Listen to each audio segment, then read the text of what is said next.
The underworld is out to kill you. Build a team wisely. What is up, everyone? Lathine checking in, and today we're doing something unlike anything we've done on the channel before. Today we're going over the $15 Lathine tier list. This is definitely a pretty good video to start on if you're not familiar with Lathine. Just kind of visibly, for my part, I think Lathine has a lot of really cool looking characters. And seeing as we have almost 20 on the board today, really kind of, you could say, the main characters of Lathine for the most part. Some ETC characters in there for sure, like Lathine or Demazara, but for the most part, you have Lathine, you have Lathine, you have Kea, Siglis. I know that the paranormal is real. Listen.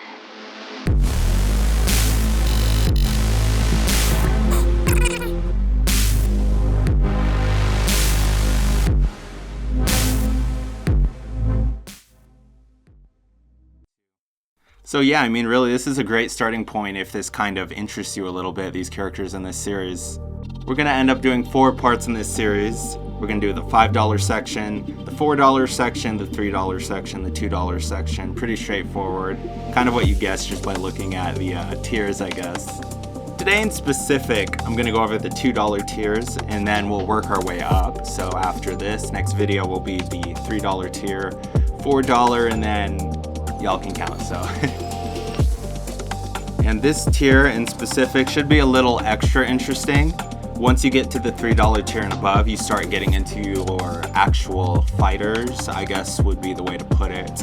But the interesting thing about this $2 tier is that, for the most part, Kea's 14, Miyune, Siglis, that's not really who you're sending in after your problems. And so starting from the top, in the 3 people we have in this tier, the first is Kihak and Lathine, aka Kea Listel. We have Miyune Listel after her. And then we have Siglis, sometimes known as Siglis Kohea, after. So in short, the Miracle Maiden, the White Witch, and the Lady of Lights. It's kind of poetically perfect to start the series, to start this video, to start the tier list off with Kea. Kea is the heroine. That sounds weird. Kea is the main character of Miracle Maiden, which is the first release in the Unraveling of Lathine series. It's foremost a book series, but as you can kind of tell, it's kind of drifting off into other things at this point. So Kea Listel, the Miracle Maiden. Kihak is the youngest person on this tier list by a pretty good margin at only 14, so like we talked about a little bit earlier, kind of briefly, the $2 tier is not really where you're going for fighters. You're going to it for kind of ETC attributes, kind of like niche, techie sort of ETC things. And it would be very easy to pass this tier up, but starting with Kea, it'll be kind of apparent why you really want to keep it in mind.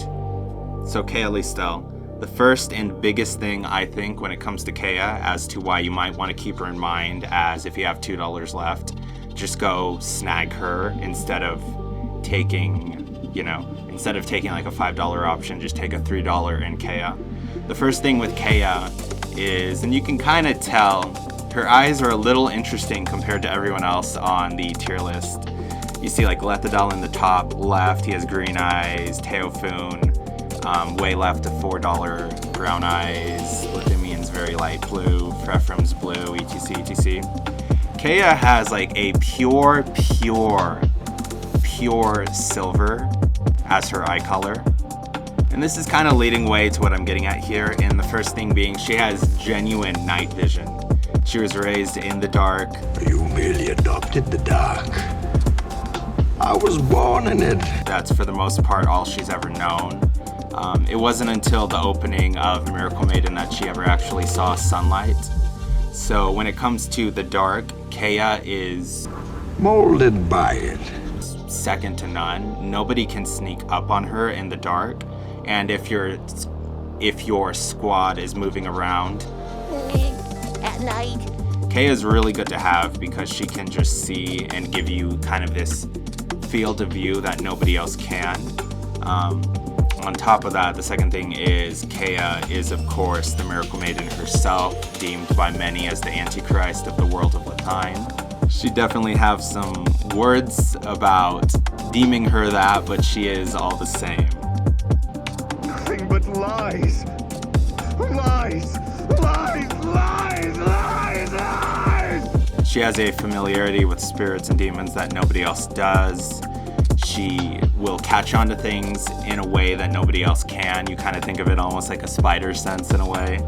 So those are really the two big things with Kea. Well, I guess there's a third big thing. The first thing, night vision. The second thing is just kind of like that Kea sense, sort of that familiarity with demons, spirits, able to feel some things around the corner, able to feel some sort of air of malice nearby.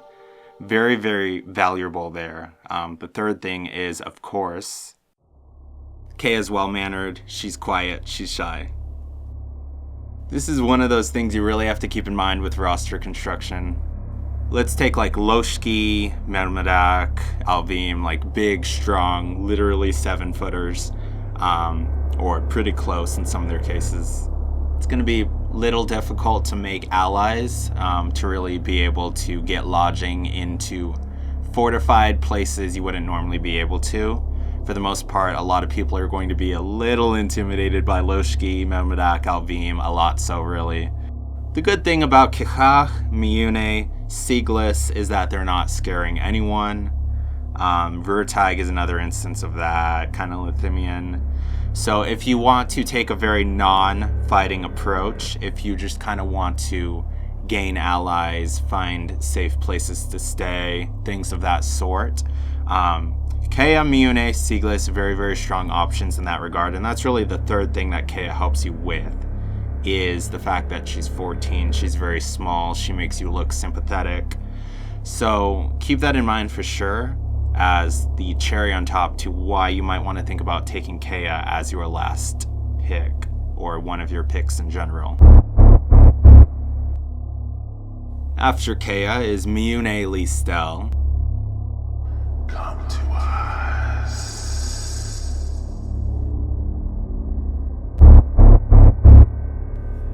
After Kea is Miyune Listel.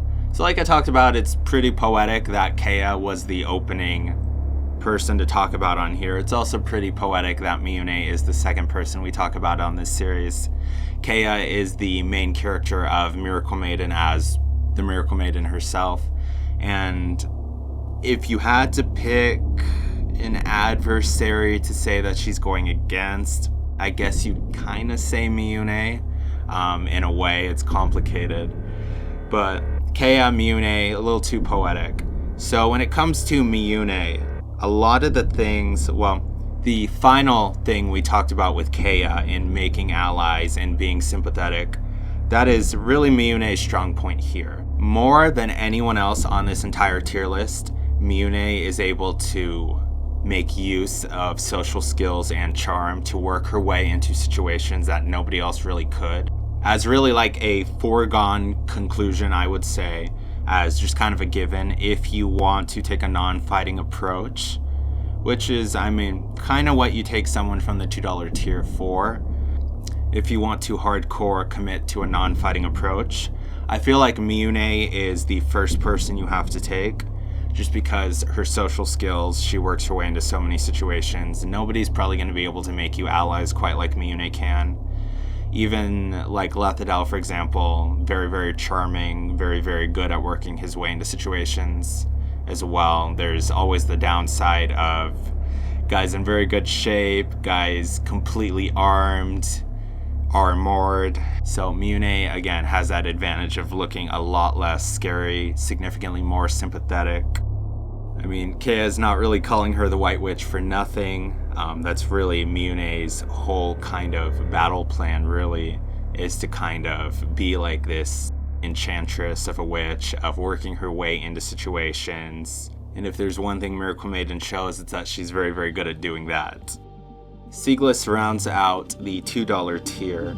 And when it comes to Siglis, the Lady of Light, significantly more than Miyune or Kea, she is sufficient to give a sword to a little bit. I always imagine Siglis as pretty strong, pretty tall, like 5'11"-ish. She's not really like Kea, who's pretty short, or Miyune, who's for the most part, pretty thin. Siegless has a lot of experience with a sword, at least in practice. We talking about practice. Big difference between practice and real life. Thanks to, if you look on the $4 tier, way right corner, General Veslath, or if you look at the top $5 tier, thanks to Hanaseed also. And this is really only helped by the fact that if we're talking about Siegless, she is the main character of The Lady of Light, which is the third installment in the Unraveling of Lathine series. And if you end up reading that book, it kind of begs the question, which Siegless are we talking about? Are we talking about beginning of book Siegless or end of book Siegless? Because that's two different things entirely. We're gonna use end of book I just feel like that makes the most sense. So she's definitely very competent if you give a sword to. She's not going to clear out enemies or take 2v1s like Frefrem, Rurtag, 9-Euro, Themazar. Anyone on that $3 tier and up can do. But if you have $2 left and you just feel like, hey, I need a little bit of a extra numbers advantage, then Siegless is a very good pick.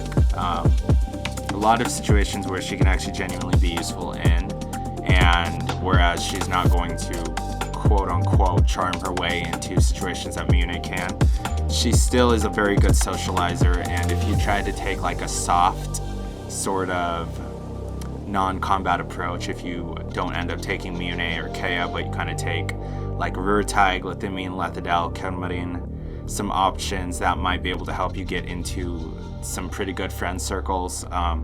Siegless is still a very good choice to make because she still is very conducive to that, very, very charming, very kind-hearted, in a genuine, like tangibly genuine sort of way in her own right. So whereas Kea has like that sort of demon awareness, you could say, being the Miracle Maiden, being haunted day and night, really tortured in that way by demons, Siegless has the complete opposite ordeal. I mean, it's kind of in the name, I guess, the Lady of Light. So I guess really the best way to put it is Siegless just has inherent, in a way, plot armor. She has that holy line of Kanaya, promise of Yaga benefit. So if you need Kea to kind of warn you of darkness and quote literally see in darkness, Siegless is the opposite, where you take her for light, where you take her for little bit of fighting punch, little bit of Yaga plot armor, in a way, would be really the way to put it. And I mean, for $2, again, this is a very cheap tier, and this is why I really enjoy this sort of a thing, because it's very, very interesting. It really depends so much on your roster construction. Like I said before, do you want to just take Loshki for $5, or if you have $5 left, do you want to take like a Themazar and then throw in Kea to help you at nighttime situations or help you kind of anticipate darkness in the first place? Do you want to take Siegless for that Yaga blessing? Or do you just want to take Mune and kind of try to avoid situations in the first place, which again, nobody's better at that than Miyune. Like, if you read Miracle Maiden, she gets her, especially in the Master of the Eclipse, which is the second book in the series, it's absurd how many situations Miyune gets herself out of. And like, in a sense, I'm not even, like, if you could only pick one person on this entire tier list to join you on something, it genuinely might be Miyune, because she will be able to get you out of so many situations and into so many friend circles, it's not even funny. Like, it sounds almost like a meme to say on this tier list that has a 7-footer in Mermadak, a 7-footer in Alvim, a near 7-footer in Loshki, to say you should just take Miyune's non-combatant self. But again, so many situations she can weasel you out of, it's not even funny. Like, genuinely might actually be the best person on this entire list to take, period. And so, roster construction, again, so important. Do you take Kea, her anticipation of the darkness, her night vision? Do you take Siegless, her positivity, her ability to actually help you genuinely in a fight, as well as that, again, Yaga, holy angel, godly blessing? Or do you just take Miyune, who will probably get you out of any fighting situation in the first place? You'll never even have to think about it. Even just early, you can really tell like the differences between these characters and what they're doing, and I think that's something that's really cool about this tier list, and something that'll be really manifested as we go on this list. We're going to be talking about a lot of in-depth things that you wouldn't normally hear like fighters from a series thought about so in depth. Like Lathine is something that, again, if you end up reading the books, you'll find out very quickly. The series is extremely in depth, going on a lot about footwork, mindset, flow, gravity, spacing, fighting style, strength, applicable strength, speed, etc, etc. It really wraps us up for part 1. Short little part. We'll have some longer parts, obviously, as this series goes on, starting with the $3 tier next time, having Frefrem Vivetti, Ruatai Garasil, Valaquil, Nynaero, Themazar, and the King of Sinners himself, Yusei. It's going to be a lot of fun, and as much as it'd be kind of hard not to take Kea Mune or Siglis, your life is only going to be more difficult as we get on to the next tier and you hear about the very severe pros each of these people, each of these individuals, each of these fighters has. And so that's something that, again, is going to make this series very fun. It's going to be very difficult to build your team, to leave off people, you know? So, yeah. My name is Layumemi. Hope you enjoyed today's video. Definitely keep tuned for the next one. Should be out pretty soon. And without further ado, Yumemi out.